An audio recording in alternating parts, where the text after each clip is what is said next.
நிர்மலா அண்ணி வாங்க அண்ணி, உட்காருங்க.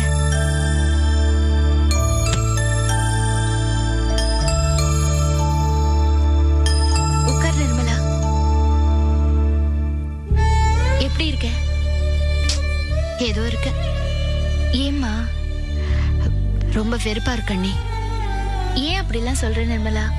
நாங்கெல்லாம் இருக்கும்போது உனக்கு என்ன வெறுமை? எல்லாம் சொல்றதுக்கு நல்லா இருக்கும், ஆனா ஏண்டா பிறந்தோன்னு இருக்கு. நிர்மலா, உன் நிலைமை எனக்கு புரியுதுமா. இது பாரு, வயித்துல குழந்தை இருக்கும்போது பெத்தவங்களோ இல்ல கூட பிறந்தவங்களோட ஆதரவோ புருஷனோட அரவணைப்போ எல்லா பொண்ணுங்களுக்கும் தேவைம்மா. மனசுக்கு ஆறுதலா அம்மாவோ இல்ல கூட பிறந்தவங்களோ சொல்ற வார்த்தை, அவங்களோட கவனிப்பு, இதெல்லாம் ஒவ்வொரு பொண்ணுக்கும் மனசுல இருக்கிற ஏக்கம். அதே மாதிரி தான் புருஷன் தன்னை அக்கறையோட ஆதரவா கவனிக்கணும்னு எல்லா பொண்ணுங்களும் ஆசைப்படுவாங்க.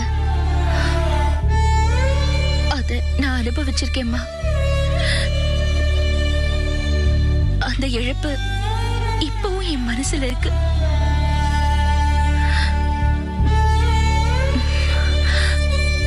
நிர்மலா, இப்போ நீ அதே நிலைமையில இருக்க.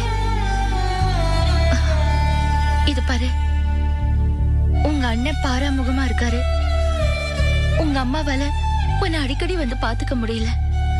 உன் வீட்டுக்காரரும் உன் பக்கத்துல இல்ல. உன் வேதனை எனக்கு புரியுதும்மா.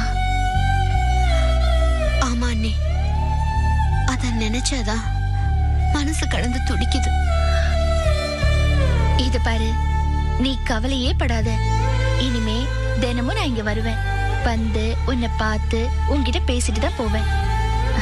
நம்மள என்னடா யாரும் பாக்குறதுக்கு கூட இல்லைன்னு உன் மனசுல நினைக்க கூடாது என்ன?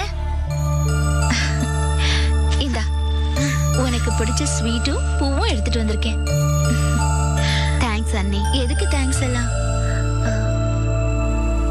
இந்த பணத்தையும் வச்சுக்கோ, செலவுக்காக வச்சுக்கோ. உனக்கு குடிக்கிறதுக்கு சூடா ஏதாவது செஞ்சு கொடுக்கறேன். சரிங்க அண்ணி. ஆமா, உன் மாமனார் எங்க? அந்த ரூம்ல இருக்காரு, நல்லா தூக்கம். நீங்க வாங்க அண்ணி, நாம கிச்சனுக்கு போலாம். நிர்மலா, உனக்கு ஏதாவது செஞ்சு கொடுத்துட்டு நான் கிளம்புறேம்மா. சரி அண்ணி. அண்ணி, தினமும் நீங்க வந்து என்ன பாப்பீங்களா? கண்டிப்பா வருவேன். வா, பாத்து.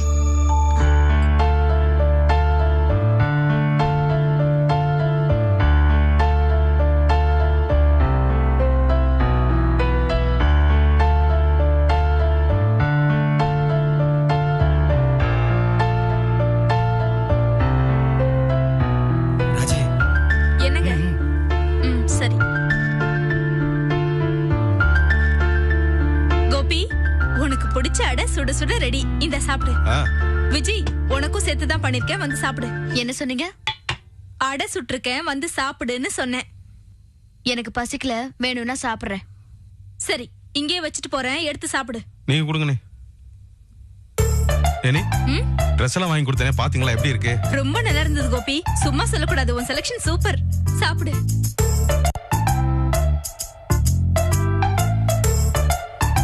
கோபி, இந்தப்பா சாப்பாடு.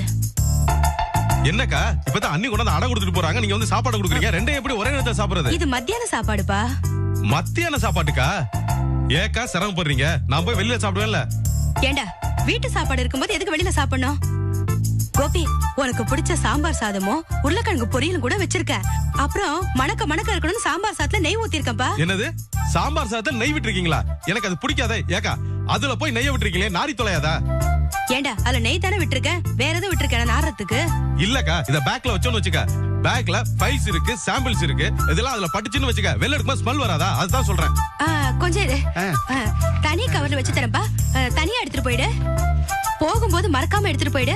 மத்தியானம் இதத்தான் சாப்பிடணும். சரிக்கா, இன்னைக்கு என்னை விழுந்து விழுந்து கவனிக்கிறியே, என்னக்கா விஷயம்? ஏண்டா கோபி, நம்ம வீட்டுல யாராவது பட்டினி கிடந்தா என் மனசு தாங்குமா? நீ விரும்பி சாப்பிடுவேங்கிறதுக்காக உங்க அக்கா கூட சேர்ந்து சமையல் அறையில பார்த்து பார்த்து பதமா செஞ்ச சமையல். இன்னைக்கு நீ இந்த சாப்பாட்டை தான் மதியத்துக்கு சாப்பிடுற. மொத்தத்துல சொல்ல போனா உங்க அண்ணன் குமார் செய்யற சமையல் வேலைய இன்னைக்கு நான் தான் பார்த்திருக்கேன். ஆமா மாமா, நான் சாப்பிடாம பட்டினியா பசியோட இருக்கேன்னு உங்களுக்கு எப்படி தெரிஞ்சு? கோபி, எனக்கு ஆபீஸ்ல வேலை இருக்கு, நான் அப்புறமா வந்து பேசுறேன். ஈஸ்வரி, மதியத்துக்கு எனக்கு சாப்பாடு இதோ வரேங்க. நான் வரேன் கோபி. மறக்காம எடுத்துட்டு போயிடு. சரி.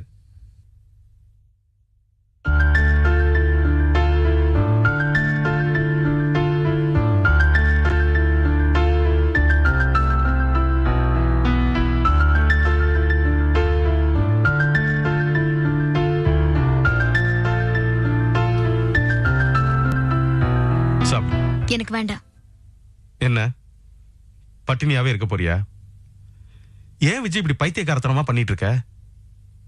இங்க பாரு விஜய், இப்ப உன் உடம்பு இருக்கிற கண்டிஷனுக்கு கரெக்டா ஒழுங்கா சாப்பிடணும் விஜய், இல்லன்னா அது உடம்ப பாதிக்கும்ல. சாப்பிடு. வேண்டாங்க. இங்க பாரு, பிடிவாதம் பிடிக்காத சாப்பிடு. இது பாருங்க, நான் சொல்றத கேட்காத வரைக்கும் நீங்க காட்டுற அக்கறை ஒண்ணு எனக்கு தேவையில்லை. இங்க பாரு, இது ஓ மேல காட்டுற அக்கறை இல்ல, என் புள்ள மேல நான் காட்டுற அக்கறை. நீ ஒழுங்கா சாப்பிட்டாதான் என் புள்ள நல்லா வளரும். எனக்கும் தெரியும், அது என் புள்ளையும் தான், நான் பாத்துப்பேன். இத வாயால மட்டும் பேசு, செயல்ல காட்டாத. பேச்சு மட்டும் பேசு. சே,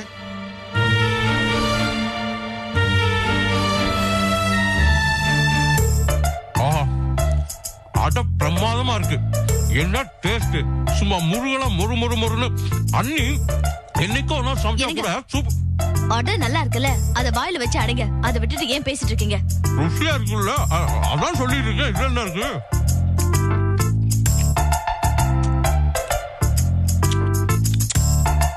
நல்லா இருக்கு. என்னைக்கோ ஒரு நாள் சமைச்சா கூட பின்னிடுறாங்க.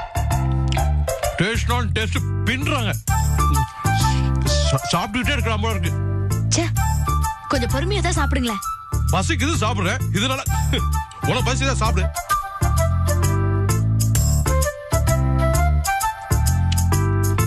அக்கா,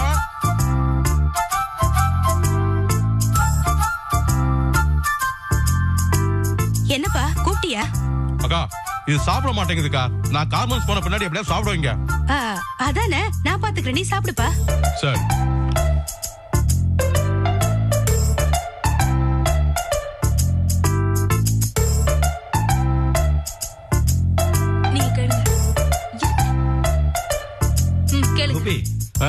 நானும் கூட கார்மெண்ட்ஸ் வரலாமா?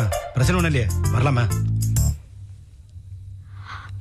என்ன கோபி, அவர் பாட்டு கேட்டுட்டு இருக்காரு, நீ காதுலயே விழாத மாதிரி சாப்பிட்டுட்டு இருக்க. அண்ணி, எனக்கு சாப்பாடு செஞ்சு கொடுக்கறது, டிஃபன் செஞ்சு கொடுக்கறது, இதெல்லாம் வேற. என் மேல உள்ள பிரியத்துல இதெல்லாம் செய்றீங்க. அதுக்காக இதையும் கார்மெண்ட்ஸ் வேலையும் ஒண்ணாக்காதீங்க. நான் சொன்னதுதான். என்ன கோபி இப்படி சொல்லிட்ட? ஆமா நீ, இனிமே அண்ணன் கார்மெண்ட்ஸ் வேலை பார்க்கணும்னு நினைப்ப தூரப்பட சொல்லுங்க. வேற ஏதாவது வேலையை தர சொல்லுங்க. அண்ணி, அட பிரமாதம் நீ, சூப்பர் நீ, தேங்க்ஸ் நீ.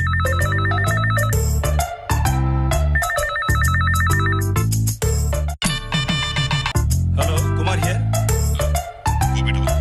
எப்பா, உனக்கு தான் போன்.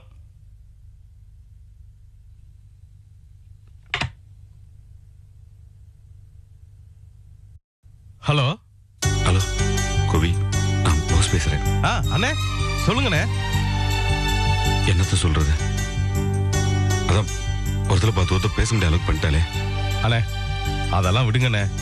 ஏண்ணே, ஆனா இன்னைக்கு இப்ப கோவம் தணிஞ்சிருச்சா? அவளை விடு, படிக்காத முட்டா கழுத. ஆமா, நீ இப்படி ஒரு காரியம் பண்ணலாமா? நானா? நான் என்ன பண்ணேன்? அக்கா கிட்ட பேசினேன், அவங்க ஒரு விஷயம் சொன்னாங்க. என்ன சொன்னாங்க? என்ன கோபி இது? சிவராம் மாமா குமார் அண்ணி கார்மெண்ட்ஸ் வரக்கூடாதுன்னு சொன்னியாமே. ஆமா. எது கோபி இது? இப்படி எல்லாம் பண்ணலாமா? அதுவும் நீ போய். இது கொஞ்சம் கூட சரியில்லை கோபி. வேற என்னென்ன பண்றது?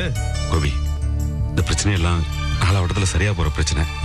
அவசரப்பட்டு இந்த மாதிரிலாம் முடிவெடுத்தா நாளைக்கு சொந்த பந்தத்துக்குள்ள தேவையில்லாம பிரச்சனை எல்லாம் வரும். இங்க பாரு, இந்த விஷயத்துல தேவையில்லாம நீ பிடிவாதம் பிடிக்காத. முதல்ல அவங்க 2 பேரும் வேலைக்கு வர சொல்ல. என்ன கோபி அமைதியா இருக்க? இங்க பாரு, நீ இப்படி பண்றதுனால அவங்க மூஞ்சில நானும், என் மூஞ்சில அவங்களும் எந்த காலத்திலுமே முழிக்க முடியாம போயிடும். அது மட்டும் இல்ல, இவ்வளவு நாளா அவங்க 2 பேருக்கு நீ எவ்வளவு எல்லாம் பண்ணிருக்க. ஆனா அது எதுவுமே நிக்காது. நீ இப்ப பண்ண காரியம் மட்டும்தான் அவங்க எல்லாருக்கும் தெரியும். இப்படி ஒரு கெட்ட பேரை நீ எதுக்கு சம்பாதிச்சுக்கணும்? தயவு செஞ்சு அவங்க ரெண்டு பேரும் வேலைக்கு வர சொல்லு. சரிண்ணே. ரொம்ப சந்தோஷம் கோபி. சரி, நான் இன்னைக்கே புறப்பட்டு மெட்ராஸ்க்கு வந்துடுறேன். அண்ணே, அப்படிலாம் உடனே புறப்பட்டு மெட்ராஸ்க்குலாம் வர வேணாம். நல்லா ரெஸ்ட் எடுத்து ஒரு 15 நாள் அங்க தங்கி உடம்ப நல்லா தேத்திட்டு வாங்க. அப்பதான் அன்னி கோபம் சரியாகும். இல்லேன்னு வச்சுக்கோங்க, அன்னி கோபம் அதிகமாயிரும். அவ கிடக்கா முட்டாகிறத. அவ பேசினா போய் பெருசா எடுத்துக்கிட்டு இருக்க. அவளுக்கு எங்க என்ன பேசுன்னு சுத்தமா தெரியாது. தயவு செஞ்சு அவ பேசினா பெருசா எடுத்துக்காது கோபி. அண்ணே, இதெல்லாம் நான் பெருசா எடுத்துக்கவே இல்லைண்ணே. குடும்பம்னு இருந்தா சண்டை வரத்தான் செய்யும். அதெல்லாம் சமாளிச்சு தானே போனோம். அந்த சண்டை அப்படியே இருந்துற போது நாளடைவுல இதெல்லாம் சரியா போயிருண்ணே. நான் இதை பெருசாவே எடுத்துக்கல. நீங்க இதை பத்தியே நினைக்காதீங்க. உடம்ப மட்டும் தேத்திட்டு வாங்க. இங்க உள்ள பிரச்சனை எல்லாத்தையும் நான் சரி பண்ணிடுறேன். சரியா? ஓகேண்ணே, வச்சறேண்ணே. சரி கோபி. கார்மெண்ட்ஸ் கிளம்புறேன். வேலைக்கு வாங்க. இது கூட அந்த போஸ் பையன் ரெக்கமெண்டேஷன் பண்ணி தான் எனக்கு சொல்றேன். எல்லாம் என் தலையெழுத்து. ஒரு 3ஆவது மனுஷன் தான் என் தலையெழுத்துன்னு நினைக்கிறான். ஷேம். இப்ப என்ன பண்ணணுங்கிறீங்க? எனக்கு மான ரோஷம் இருக்கு. நான் உங்க கூட கார்மெண்ட்ஸுக்கு வரல. அவ்வளவுதானே, இருந்துக்குங்க. என்னங்க, உங்களுக்கு கொஞ்சமாவது அறிவு இருக்கா? கோபியை வேலைக்கு வான்னு சொல்லிருக்கா. போகாம யார் ரெக்கமெண்ட் பண்ணா உங்களுக்கு என்ன? வேலைக்கு போக வேண்டியதானே? அது வேற ஒண்ணு ரஜிச்சலம். அவன் கூப்பிட்ட உடனே நான் போன வச்சுக்க. என் தன்மானம் என்ன ஆகுது? ஆமா, உங்களுக்கு என்னைக்கு தன்மானம் இருந்திருக்கு இன்னைக்கு இருக்கிறதுக்கு போய் கேளுங்க. சரி.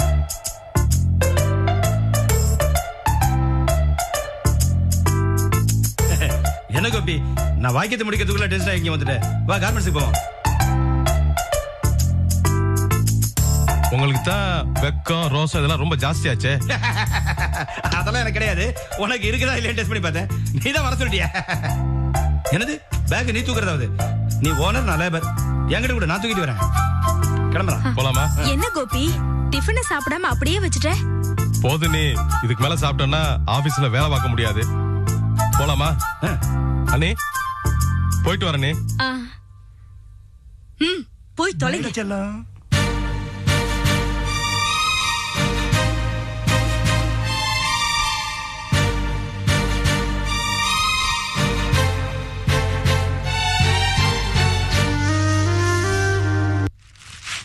பவானி, குடிக்கிறதுக்கு கொஞ்சம் தண்ணி எடுத்துட்டு வாமா. என்னமோ அவசரமா போன் பண்ணணும்னு கிளம்புறீங்க? பண்ணிட்டேன். என்ன பேசுனீங்க உங்க அருமை சகல கிட்ட? கோபி சிவராமனையும் குமாரனையும் வேலைக்கு வரக்கூடாதுன்னு சொல்லிட்டாப்லையா? அப்படியே கதை. நல்ல வேணும் உங்களுக்கு. என்னென்ன கூத்தடிச்சாங்க? அதான் நீ செஞ்சதெல்லாம் தப்பு, திரும்ப வேலைக்கு சேர்த்துக்கன்னு சொன்னேன். சரின்ட்டாப்ல. இவர் பெரிய கர்ண மகாபிரபு, அவங்களுக்கு வக்காலத்து வாங்கிருக்கீங்க. கர்ண மகாபிரபு இல்லதான், ஆனா என்னால 2 பேருக்கு வேலை வச்சிருக்க கூடாதுல்ல. அவங்க அப்படி நினைச்சாங்களா? உங்களை கவுக்கணும்னு எவ்வளவு முயற்சி பண்ணாங்க. அப்படியே கடக்கட்டும்னு விடாம அவங்களுக்கு போய் சிபாரிசு பண்ணிக்கிட்டு அப்படி நல்ல பேர் வாங்கி என்ன பிரயோஜனம்? நல்ல பேர்லாம் எனக்கு ஒன்றும் தேவையில்ல. ஆனா மனசாட்சின்னு ஒண்ணு இருக்குல்ல, அதுக்கு விரோதமா நடந்துக்கிறதுக்கு எனக்கு முடியாது. வர வர பெரிய பெரிய பேச்செல்லாம் பேசுறீங்க. நீ போஸ நினைச்சு பெருமை பண்ணும். தனக்கு கெடுதல் பண்ணும் கூட நல்லா இருக்கணும்னு நினைக்கிறான். ரொம்ப உயர்ந்த குணம் இல்லது. அதான்ப்பா நானும் சொல்றேன். அவங்க 2 பேரும் இவரை கவுக்கணும்னு அலைஞ்சாங்க. இவர் எதுக்கு போய் அவங்களுக்கு சிபாரிசு பண்ணோம்? போஸ் பண்ணு தவறே இல்ல. நீ கோபியை நினைச்சு பாரு. சகலைங்களால அவருக்கு அத்தனை பிரச்சனை வந்திருக்குது. இருந்தும் போஸ் சொன்னாங்கிறதுக்காக அவங்களை திரும்ப வேலைக்கு வச்சுக்கிறேங்கிறாரு. இதுல இருந்து என்ன தெரியுது? போஸுக்கு கோபி அவ்வளவு மரியாதை வச்சுக்கிறாரு. நாங்க அனுபவிச்ச மரியாதை லட்சணம் தான் ஊரெல்லாம் சிரிச்சு போச்சே. கோபி என்ன கோபி, இந்த வீட்ல பிறந்த குழந்தை இருக்காளே, அதான் என் உடன் பிறப்பு விஜி. அவ கொடுத்தாலே வட்டி மேல வட்டி போட்டு எனக்கும் இவருக்கும் மரியாதை. அத நினைச்சாலே இன்னும் என் மனசுல எரியுது. இத பாருங்க, இந்த விஷயத்துல நீங்க என் பேச்ச கேட்டுதான் ஆகணும். போதும் நீங்க கோபி கிட்ட அடிமை தொழில் பண்ணது. இனிமே தனியா நாமளே கார்மெண்ட்ஸ் ஆரம்பிச்சு சொந்தமா தொழில் பண்றதுக்கான ஏற்பாடு பண்ணுங்க. முட்டாத்தனமா பேசாத. அப்பா, உங்களுக்கு இந்த விஷயத்துல விவரம் பத்தாது. கொஞ்ச நேரம் சும்மா இருங்க. நீங்க கோபி கிட்ட அடிமை தொழில் பண்ணது. இனிமே தனியா நாமளே கார்மெண்ட்ஸ் ஆரம்பிச்சு சொந்தமா தொழில் பண்றதுக்கான ஏற்பாடு பண்ணுங்க. முட்டாத்தனமா பேசாத. அப்பா, உங்களுக்கு இந்த விஷயத்துல விவரம் பத்தாது. கொஞ்ச நேரம் சும்மா இருங்க. எனக்கு விவரம் பத்தாது, நீ நல்லா விவரம் தெரிஞ்சவன். இந்த பாருதனா, போஸே தப்பி தவிர இந்த மாதிரி பேசினாலும் இந்த மாதிரி எல்லாம் பேசாதாங்க. நீ அறிவுரை சொல்லணும். நீ பாட்டுக்கு என்ன பேசிருப்ப? அப்பா, மானத்தோடு வாழணும்னா நான் சொல்றதுதான் ஒரே வழி. உன்னை வெட்டி போட்டாலும் போடுவேனே தவிர நீ சொல்ற கிறுக்குத்தனமான ஐடியாவுக்குலாம் நான் ஒத்துக்க மாட்டேன். ஐடியா சொல்ல வேண்டாம், ஐடியா மூஞ்சி மகர கட்டையும் பாரு. இதுல என்னங்க பிடிவாதம்? அந்த கோபி கிட்ட கைய கட்டி அடிமை சோறு திங்கணுங்கிறது தான் தலையெழுத்தா? நீங்க எப்ப அவர் கூட சேர்ந்து ஒத்து வந்துறீங்க? உன்னை நினைச்சா எனக்கு அலறதா சிரிக்கிறதான்னு தெரியலம்மா. பழசெல்லாம் கொஞ்சம் நினைச்சு பாருமா. அந்த காலத்துல நான் பார்த்து கொடுத்த வேலையை விட்டுட்டு வந்தான்னு நீ என்ன ஆட்டம் அண்ண, உனக்கு எம்பிட்டு கோவம் வந்துச்சு. இத்தனைக்கு அது ரொம்ப சின்ன வேலை, சம்பளமும் குறைச்ச. இப்ப நல்ல வசதியா இருக்கிறான். இப்ப போய் இந்த பாருமா, போஸ் இப்ப முன்ன மாதிரி இல்ல, நல்ல பக்குவப்பட்டுட்டான். ஆனா நீ தப்பு தானோ, செயல் யோசனை எல்லாமே தப்பு, திருத்திக்க. இல்லப்பா, அந்த விஜி கழுத எங்களை ஏளனமா நினைக்கிறா. அப்படி இல்லங்கறத நாங்க அவளுக்கு நிரூபிக்கணும். என்ன விட்டா மேல பேசிட்டே போயிட்டு இருக்க? யாருக்கிட்ட யாரு நிரூபிக்கிறது? அது என்னடி புத்தி? வீட்டு மரத்துல பதம் பாக்குறது? இங்க பார், நீ தலையில என்னாலும் நான் தனியா போறதுக்கு ஒத்துக்க மாட்டேன். இதுக்கு மேல நீ ஒரு வார்த்தை கூட இதை பத்தி பேச கூடாது. போய் வேலையை பாருங்க. எது சொன்னாலும்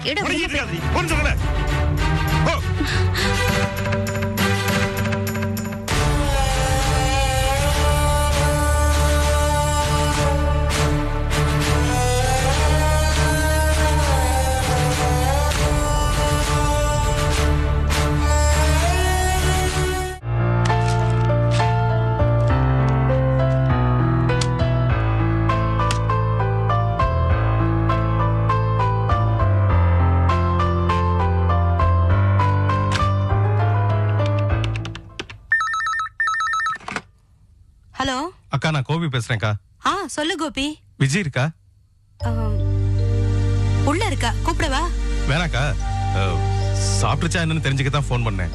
இல்லப்பா, எதுவுமே சாப்பிட மாட்டேங்கிறா. நானும் எவ்வளவோ சொல்லி பார்த்துட்டேன், பிடிவாதமா இருக்கா. என்ன கோபி, எதுவுமே பேசாம இருக்க? விஜய் கொஞ்சம் கூப்பிடுங்கக்கா. ஒரு நிமிஷம்ப்பா.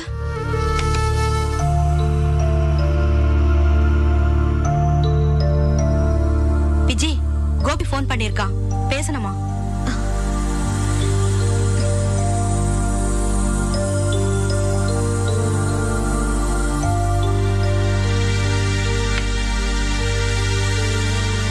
ஹலோ, என்னங்க? சாரி விஜய். எதுக்கு? காலையில கார்மெண்ட்ஸ் கிளம்பி வரும்போது உங்ககிட்ட சொல்லாம வந்துட்டேன். அது எனக்கு ஒரே உறுத்தலாவே இருக்கு. உண்மையை சொல்லணும்னா எனக்கு இங்க ஒரு வேளை கூட பார்க்க முடியல. என்ன விஜய், எதுவுமே பேச மாட்டேங்கிற? அப்படிலாம் எதுவும் இல்ல, சொல்லுங்க. ஏன் விஜய் சாப்பிடாம இருக்கிற? ஏன் இவ்வளவு பிடிவாதம் பிடிக்கிற? முதல்ல சாப்பிடு விஜய். நமக்குள்ள எவ்வளவு பிரச்சனைகள் இருந்தாலும் அதெல்லாம் பேசி சரி பண்ணிக்கலாம். முதல்ல சாப்பிடு விஜய். நீ சாப்பிடாம இருக்கிறதுனால நான் எவ்வளவு வருத்தப்படுவேன்னு உனக்கு தெரியாதா? இப்படியே பேசாம இருந்தா எப்படி? என்னமோ காலைல கிளம்பும்போது பெருசா சொன்ன, இதுவும் என் குழந்தைதான், அதை எப்படி சாப்பிட வைக்கணும் கவனிக்கணும் எனக்கு தெரியும்னு. கடைசி எப்படி பட்னி போட்ட? சாப்பிடு விஜய். என்ன, நான் பேசுறது எதையுமே கேட்கறது இல்லைங்கிற முடிவு கொண்டியா? இது பாருங்க, நீங்க முதல்ல என் பேச்சு கேளுங்க. நான் சொல்றது எல்லாமே நாம, நம்ம குழந்தை, நம்ம சொந்தக்காரங்க எல்லாருமே பிரச்சனை இல்லாம நிம்மதியா சந்தோஷமா இருக்கணுங்கிறதுக்காக தான். நமக்கு நெருங்கின சொந்தக்காரங்க கூட பிரச்சனை உண்டாக்கிக்கிறது எல்லாருக்குமே வேதனை தான். இதையே நீங்க புரிஞ்சுக்க மாட்டீங்க. போஸ் மாமாவை தனியா அமைச்சிட்டீங்கன்னா இந்த பிரச்சனை சுமூகமா முடிஞ்சிடும். நம்ம சொந்தத்துக்குள்ள மூஞ்சி தூக்கி வச்சுக்க வேண்டிய வேலையே இல்ல. ஒரு பிரச்சனையை முடிக்கிறதுக்கு தாங்க நான் யோசனை சொல்றேன். அதை எதுக்குங்க நீங்க யோசிக்க மாட்டீங்க? ஒரு பிரச்சனையை தோல்ல சுமக்கணும்னு ஆசைப்படுறீங்களே, ஏன்? இங்க பாரு விஜய், நீ பிடிவாதமா இருக்கிற வரைக்கும் என் பக்கத்துல இருக்கிற நியாயங்கள் எதுவுமே உனக்கு தெரிய போறது இல்ல. இதுக்கு மேலே நான் உனக்கு புரிய வைக்கிறதுக்கு ட்ரை பண்றது சுத்த வேஸ்ட். நீ உன் பிடிவாத குணத்தை எல்லாம் தூக்கி வச்சுட்டு கொஞ்சம் நிதானமா யோசிச்சு பாரு. இதுல உள்ள நியாயங்கள்லாம் உனக்கு புரியும். இதுக்கு முன்னாடி நான் பிடிவாதக்காரி தான், மகா பிடிவாதக்காரி. ஆனா உங்களுக்காக என்னோட எல்லா பிடிவாதத்தையும் விட்டுட்டு முழுசா மாறிட்டேன் தெரியுமா? இந்த ஒண்ணுத்துக்கு தாங்க நான் பிடிவாதமா இருக்கேன். ஏன் தெரியுமா? உங்களுக்காக. உங்களை நினைச்சுதான் நான் பிடிவாதமா இருக்கேன். இதுல இருந்து நான் மாறதா இல்ல. எனக்கு நீங்க தான் முக்கியம். அதனால நான் பிடிவாதமா தான் இருப்பேன். தயவு செஞ்சு நீங்க புரிஞ்சுக்கோங்க. ஹலோ விஜய்.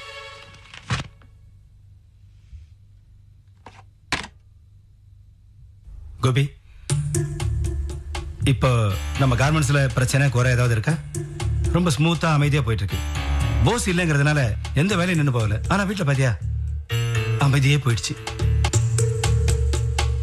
இன்னொரு முக்கியமான பாயிண்ட் நீ கவனிக்கணும். நாங்க யாராவது போஸ் வெளியே போக சொன்னோமா?